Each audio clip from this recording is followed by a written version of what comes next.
Good morning, good afternoon, good evening. This is Alan Burgos from the hashtag Walk with Lan channel. Welcome and welcome back to our channel. Okay, guys, if you are not yet subscribed to our channel, please do it so now. This is the perfect time because we are now officially 7,245 subscribers. Thank you so much, guys. God bless you all. All right, so ang ano natin ngayon, ang pag-uusapan natin ngayon, no? Ay with regards to dun sa ano natin, no, with regards dun sa ano natin, no, yung kay Bongbong Marcos, no, yan. Okay, kay Bongbong Marcos, guys, no. Nasa US po ngayon si Bongbong Marcos, ang ating Pangulo ng Pilipinas ay nasa US upang nakapag-meeting po siya, no. Tapos na po ang meeting nila ng presidente ng Amerika at Prime Minister ng Japan. Yan. Si Biden at saka si Kishida. Kishida. At saka si Marcos. Tatlo sila. Nag-meeting sila. No? Tapos press conference si Bongbong Marcos kahapon dahil yung binalita ni Duterte na talagang indeed nagkaroon ng secret deal. No? Gentleman's agreement. Kumbaga. Sabi nga ni Pangulong Bongbong Marcos ay hindi to gentleman's agreement pero secret deal, no. Tama tayo. Kung ano po tayo, no, kung talagang pinapanood niyo ang ating mga commentaries, videos, political vlogs, insights, ay malalaman niyo doon na sinabi natin na dapat, since this is an international agreement, alam dapat ito ng mga tao at dapat may concurrence ito ng Senado. Hindi basta-basta na pipirma na lang ang presidente, let us have a deal, let us have an agreement, hindi ganon. Hindi ganon. Kundi ang ano po natin diyan ay dapat may concurrence sa Senado. Dahil po ang Senado ay representative of the nation, no? Kumbaga, 'di ba, ang congressmen and women natin, no? They are representative of the district or party list, ganon, 'di ba? Local siya, kumbaga.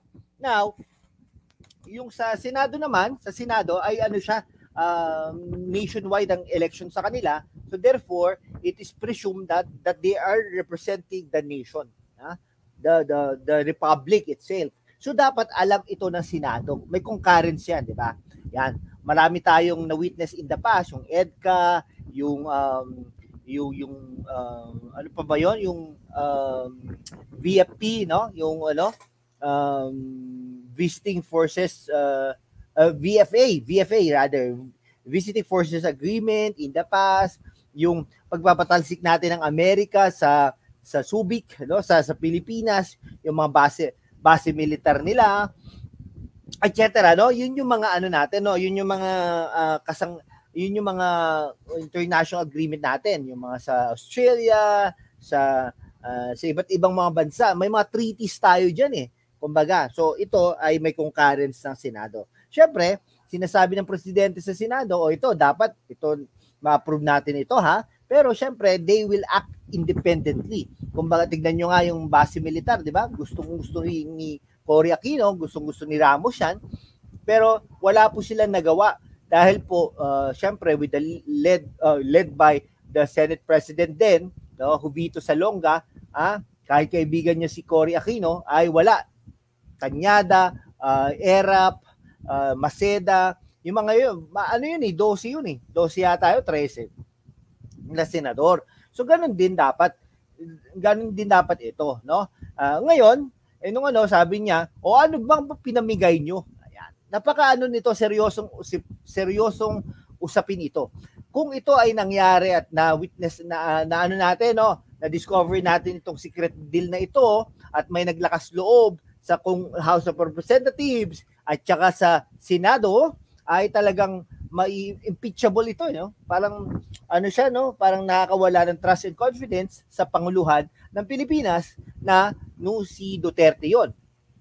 Anong pinamigay nyo? No, Duterte, Digong. Anong pinamigay nyo? Dating Pangulong Rodrigo Roa Duterte. Kumbaga, no? Matatandaan natin, close na close sila ni President C.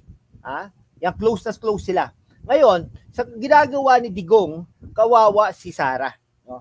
Kawawa si Sara dahil aakalain ng tao, baka akalain ng tao na si Sara ay maka-China. No? Lalong-lalo na hindi siya nagko-comment, no? Sa mga panahon na ito. No? Na kung ang pulisiya na kanyang amain ay adapt din niya. Mahirap po yan. No? Lalong lumulubog si Sara Duterte. No? Sabi nga natin, no? Nilulubog ni Digong si Sara Duterte, no? Kung ako sa kanya, magpahinga na lang siya, mag-golf na lang siya, huwag na siya makialam sa gobyerno. Tingnan mo nga si Gloria Macapagal Arroyo, di ba? Nanahimik. No, si Erap, nanahimik. Si Aquino, si Noynoy Aquino, kahit na critical siya sa kay Duterte, nanahimik na siya. No? From time to time nagsasalita siya, pero generally hindi ganito. Hindi ganito na every week nagpapa-press conference. Sa bagay, nagkasakit naman pala si Noynoy Aquino, no? Ang hirap po mag-isa, no? Ayan po talagang kahirapan. Tanda po natin, si Noynoy ay mag-isa kahit na may mga pamangkin niya mga yan, kasama lang niya, kasambahay, ganyan, no? Buti nga may kasambahay. Yung iba dyan, walang kasama at all, eh. Ang hirap po nun, no? Minsan hindi po yun naiintindihan ng tao, di ba? Pero ang hirap po, sobrang hirap. Kaya nga po no? Yun. Ang tanong ni BBM ngayon, anong pinamigay nyo? No? Yung Ayungin Shoal, Spratly Islands. Ang hirap din naman po sa Pilipinas, kuda tayo ng kuda. Wala naman po tayong ginagawa, no? Dahil nga po wala nang budget, no? Wala nang budget. Kunwari, patayuan na natin ng island diyan, no? Yung mga diyan, yung mga nagpapatayo ng island diyan sa Manila Bay. What if doon na magpatayo kayo ng mall doon, di ba? Magpatayo kayo ng kampo, magpatayo kayo ng isang community, ng isang barangay, no? Yung mga navy natin, ilagay na natin doon. Yung mga military natin, ilagay na natin doon, no? We should prepare ourselves for war. No? Pero syempre, mahirap din po 'yan sa bansang Pilipinas. Mahirap din po 'yan, no? Kasi ano ba naman laban natin sa China, pero syempre hindi po tayo padadaig, no? I mean, sa puso hindi po tayo padadaig sa mga inchik na ito, no? So as much as possible, tama po na i-ano po natin lahat ng ating suporta, no? Suporta sa iba't ibang mga community of nations, sa Australia, sa Japan, sa US, no? Mga ganon, mga i-ano natin sa Southeast Asia. Kasi Southeast Asia din naman, no? Ang Malaysia, di ba? Ginigipit din naman nila. Ang Indonesia, ginigipit din naman nila. Diba? Ang Vietnam, lalo na. Ang Pilipinas, ganun din. Ano ba gusto nila? Ang kininan nila lahat ng South China Sea? Na? Yung isang shoal dyan, Ayungin Shoal yata yun, malapit na malapit daw sa Palawan. Sobrang lapit lang daw. No? Actually, hindi na siya easy, yung property na talaga ng isang nasyon na Pilipinas. No? Tayo rin, bombahin na natin yung mga yan. Tignan natin kung magano, no? Pero syempre, isang mitsa lang, patay tayo. Pero sana naman, hindi gano'n na ginawa ni Digong Duterte. Ngayon, nag-i-erode ang popularity nila, nag-i-erode yung popularity ni Sara Duterte, delikado. Ngayon, bayan, no? Tingin nyo, may pinamigay ba si Duterte sa mga China? Tingin nyo po. Okay? So, dapat ipaayos na natin yan, no? Sige po. Hanggang dito na lang po mga kaibigan ko. Maraming salamat po. Kung hindi ka pa nakapag-subscribe kaibigan, mag-subscribe ka naman so that we can be able to maintain and sustain this channel. Thank you so much, guys. God bless you all.